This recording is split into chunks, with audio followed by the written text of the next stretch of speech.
G'day guys, it's Mark here from North Oz, and in today's video we're going to be talking about the brand new just announced 2023 Toyota Hilux GR Sport. So where this video is going to be a little bit different to a lot of the automotive news channels is I actually own and have owned for the last couple of weeks my 2023 Hilux Rogue. So I have a very good idea of all the specifications, how all the running gear works, everything like that. So in today's video, let's have a quick look at that new GR Sport specifications and see what we're missing out on. And maybe should you wait and purchase one of those, one of the GR Sports, as opposed to the Hilux Rogue. Let's first talk about some of the things that the new GR Sport has that my Hilux Rogue doesn't have, and then we can see if it actually is worth purchasing over the standard Rogue. We'll start off with the wheels and tires. Now, my Hilux Rogue comes with an 18-inch diameter wheel. Now, the new GR Sport comes with a 17-inch wheel, but not only that, it's not the only change. There is also a change in the design of it as well. So you don't get the kind of gunmetal with the black kind of wheel that my Hilux comes with. It comes with just a standard black sort of a look on the GR Sport from what the pictures have shown us. The brakes on the GR Sport are exactly the same as my Hilux Rogue, but what they've done is they've painted them red and put a little GR logo on them. Now, like I said, this is just going to be a general comparison, but if you want more specific details about this vehicle, including tire size, stuff like that, I'll leave a little link to the detailed walk around of this vehicle at the top of your screen there. There are a couple more specifications that I wanted to go through, such as the GR Sport does sit 10 millimeters higher than this Rogue, which means that you're going to have a 30 millimeter lift overall higher than the SR5. The GR Sport has kind of done away with all the chrome as well, and they've moved more towards like a blacked out open grille with the big Toyota badging on the front, individually leaded badging. It looks okay, but because the radar is actually installed just like the Prado into the big T badge on the front of the Hilux Rogue, they've had to put a little radar thing, kind of looks like a solar panel, in the front of the grille to be able to still use a lot of the functions. So I don't know how functional that is, but they say it opens up the front for the additional performance, which we'll say in a second exactly what that is, but it allows a little bit more airflow so that the turbo and the air intake can breathe a little bit better. Who knows? But yeah, I mean, in terms of those changes, it kind of looks a little bit funny with that little solar panel on the front, but that's just my opinion. The GR Sport also comes with the metal side steps, just like the Rugged X used to, I believe. So, this has plastic side steps. So if you want those, get that. I don't think they look particularly great. I'm going to go with an aftermarket side step anyway to hug the cab a little bit more with a bit of a kick out, just for things like, tree trunk, stuff like that, just in case. So for me, it's not that big of a deal, but if you want it from the factory and you don't want to be stuffing around with your car, then go ahead, have a look at that GR Sport. Having a look at the interior now is just not that much different. I mean, you've got a GR kind of logo at the bottom of the steering wheel, so you know which car you're in. You've got a leather red stitched kind of tab at the top of the steering wheel, which kind of tells you where the top of the steering wheel is in case you get into some extreme drift modes going on. You've also got the red hands on the dials. Mine are blue. You've also got the steering wheel looks exactly the same. Palm rests all in the same spot. Dimensions look exactly the same. So they haven't made it bigger or smaller. The buttons and that all look the same as well. The only thing that I can see that's different is the seats. So the seats have got kind of that Alcantara on the bottom, and it looks like it's leather bolstered on the sides. So, if that's something that might keep you in your seat a little bit more, but, let's face it, if we're going off-road, we're putting car seat covers on them anyway. So, to me, it's not particularly useful. I wouldn't be buying it just for that. And the flappy paddles as well is the last thing that I can see it's a little bit different. So obviously, looking at a comparison with the Raptor, I believe it has flappy paddles as well. Listen, my opinion is that unless you have a dual clutch transmission, you don't need flappy paddles. Just with a standard transmission, it's going to be just as fast or just as slow, whether you're using the manual select anyway. So, if it gets your hands off the steering wheel and you use manual mode a lot, then yeah, sure, that's going to be helpful. But for me, I'm just letting the automatic do its thing 99% of the time anyway. Maybe when I'm on like hilly ranges and stuff like that, yeah, sure, I'll put it into manual mode and, so it's not revving out like crazy going down the hills. Might use my brakes a little bit more to save a little bit on fuel, but it depends. It gives me that option, but if that's something you use a lot, then sure, maybe the flappy paddles are a good thing. But for me, it doesn't really do it for me in a four-wheel drive and yeah, in a ute. So for me, not that useful. The interior, I wouldn't base this whole decision off the interior, put it that way. So let's have a look at the power now. So yes, the GR Sport has got a bump in power and a bump in torque as well, 15 kilowatts and 50 Newton meters of torque more than my Rogue. But how far should we really keep pushing these 2.8 liters? Yeah, I mean, you could probably still get more out of it, even with that 550 Newton meters of torque. You probably still get more out of it, but do you want to at the end of the day? You know, I would much rather have a more conservative tune, even though that Toyota have made the changes through a bigger turbo.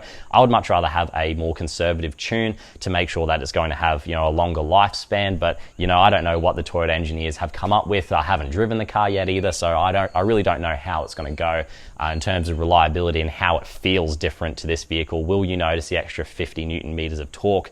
I don't know. I'd have to drive it to be able to tell you. But listen, I probably wouldn't be spending an extra 10 grand or something just for an extra 50 Newton meters of torque when you can take this down to the shops and get it tuned, and you would easily get that anyway. So that's going to be up to you again, whether you want the extra power or not. For me, I feel like this has got plenty of power as it is, and I think from Toyota's perspective, it's just to try to catch up a little bit on paper to the Ford Ranger. My opinion, take it or leave it, but that's what I think. So one specification that I'm a little bit confused about is the fact that they said that the rear track is 150 millimeters wider than a standard Hilux. Now, this has got a wider track front and rear of 140 millimeters. So I assume that this new GR Sport has got, again, another 15 millimeters wider rear track. Why they would do that, I'm not quite sure.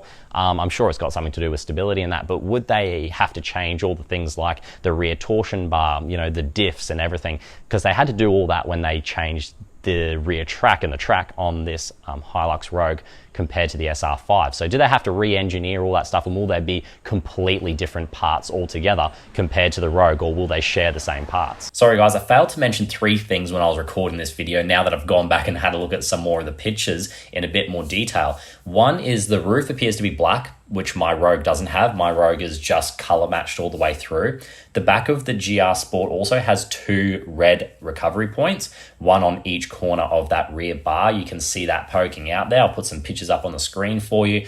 But third, and possibly the most important thing that I didn't mention, guys, in this video, and that I haven't heard many other people talk about either, is the rear tray looks really different. In the GR Sport, it looks like that they've done away with the carpet that they had in the Rogue, and it's got a plastic liner instead, which kind of, I guess it speaks more to the off-roady sort of nature of this vehicle. Makes sense that they've put the carpet in the more kind of luxury sort of touring vehicle, and then in their off-road vehicle, they've put the plastic, which is an interesting move. The rear tub also looks a lot different as well. Personally, I don't like it. I think it makes it look like a cheaper ute without the plastic fairings and also the big Hilux badging in the middle. That's my opinion. But also what the GR Sport has done is they've put 2 extra lashing points or 2 extra tie down points in the back of the Hilux, which I've spoken about in the past, how the Rogue doesn't have enough of those. So it's good that the GR Sport does still retain, just like the SR5, the 4 tie down points. That might sway my decision. It might sway your decision as well as to whether or not you think the GR Sport is worth the extra money over the Rogue, when the Rogue actually gets the electric roller top, and that just looks to be just like an open tonneau cover, so there's absolutely nothing covering the tray. Now, if you're someone who's interested in getting that GR Sport, make sure you have a look and see what tyres it comes with, because if it comes with all-terrain tyres, this one doesn't. So, you know, if the price is going to be maybe 6 or 7 grand more than this, but you got about 2 grand worth of tyres on a GR Sport, it actually might not be a bad deal getting that GR Sport in the end, based on the tyres alone. So if you're only dealing with about 3 or 4 grand, then it's like, well, the side steps are worth a couple of grand, and the extra power might be worth something to you as well. And, you know, so it looks a little bit cooler with the, you know, flat black wheels, and, you know, the interior is a little bit different too. So that might be something that might interest you, you know. So have a look at that and see. I haven't been able to get any information on that yet, but if you guys inquire at the dealership, make sure you ask about those tires, because that could be either a deal maker or a deal breaker. So that just about concludes all the differences between the GR Sport and my 2023 Hilux Rogue. So in this next section, I'm going to talk about whether or not it's going to be worthwhile for you, in my opinion, to wait for the GR Sport or to go with the Hilux Rogue. One of the things that I found pretty funny was looking through the announcement and the specifications were all of the changes that they made from the standard Hilux to the GR Sport, when in reality 90% of them were actually from the Hilux to the Hilux Rogue, and then the GR Sport has just got a few little tweaks, so things like the red calipers and things like that. So for me, it's a little bit funny looking through it and seeing that most of those changes were actually from the Hilux to the Rogue. An example of that will be the rear disc brakes. You know, disc brakes come standard with the 2023 Rogue. and not on the SR5 and the other Hilux variants. But they said that the GR Sport has disc brakes, but you know, it comes with that on the Rogue anyway. So if you're looking through some of those specifications, make sure you have a good look at it and compare it to the Rogue as well, because you'll probably find that there aren't too many things additional that Toyota have done to the new GR Sport compared to the Rogue. Let's conclude this video by answering the question of, did I jump the gun too early and purchase the wrong vehicle? Should I have waited just a couple more weeks and seen what the GR Sport has to offer? In my opinion, no, I made the right decision on paper. Again, I'm gonna have to test drive this vehicle to see exactly how it handles differently, and also see what that rear track is like as well. See if I can get some more information about that for you guys, that extra 15 millimeters that we were talking about. So for me, I don't think so. I'm a tinkerer anyway. I'm going to get the side steps that I want. I don't particularly like the side steps that were pictured anyway on the GR Sport. They look like they're really like far away from the vehicle. There's no checker plate to stand on. It looks like it's just basically a tube. I don't like the look of it. You might like the look of it, subjective of course, and I'm not going to pay extra money for a tune as well. I think that these engines put out sufficient power. It powered my much heavier Prado, and it also powers this as well, and I feel like it's got plenty of pulling power. And like I said, I think it was just more of a ploy from Toyota to get a little bit closer to the numbers of the Ford Ranger. So if we're being optimistic and saying that the new GR Sport is going to be maybe $5,000 more than this, which would put it at about $75,200, listen, is it going to be worth the money at $5,000 if you've got all-terrain tires on it? I would say maybe, because all-terrain tires are going to set you back about $2,000 minimum, right, for a good set. And especially the ones that they're using. I think they were using Bridgestones on the test vehicles. So if it's got a set of Bridgestones on it, maybe. I would definitely be considering the GR Sport if it does come with the all-terrains, because then you're only paying maybe an extra $3,000 for a tune and side steps, and then you get the little extra bits as well, and the GR Sport logo and the different fronts. So, you know, if it comes with the all-terrains and it's only $5,000 more, then yes, I probably would go for it. Just because it's going to be a little bit different to a lot of the other vehicles on the road, a lot of the other Hiluxes on the road.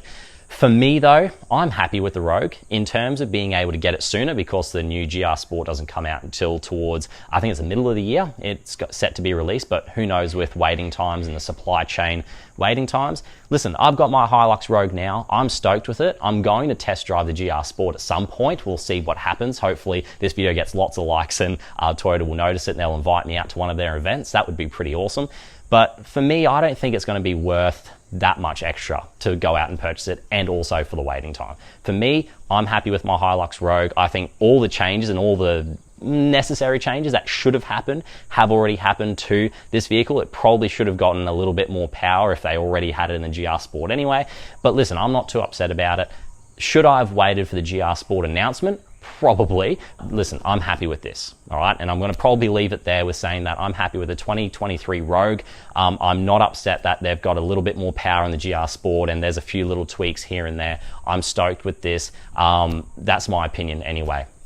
So if you guys have any questions, or you would like me to ask Toyota any questions, maybe I can send them an email and see what they say. I'm definitely going to ask them about that rear track anyway and see what that's all about. So if you want me to ask them any questions in the meantime as well, make sure you let me know in the comments section. I can put it all together in the one email so I can do a follow-up video. So that concludes today's video, guys. If you enjoyed this video, make sure that you like it. Make sure you subscribe. If you haven't seen any of my videos on this channel, I make full driving content, and I'm also buying new vehicles, and I'm going to be setting this thing up to be quite the weapon for touring and off-roading. So I'll see you guys very shortly in the next video, and I'll see you down in the comments section. See you there.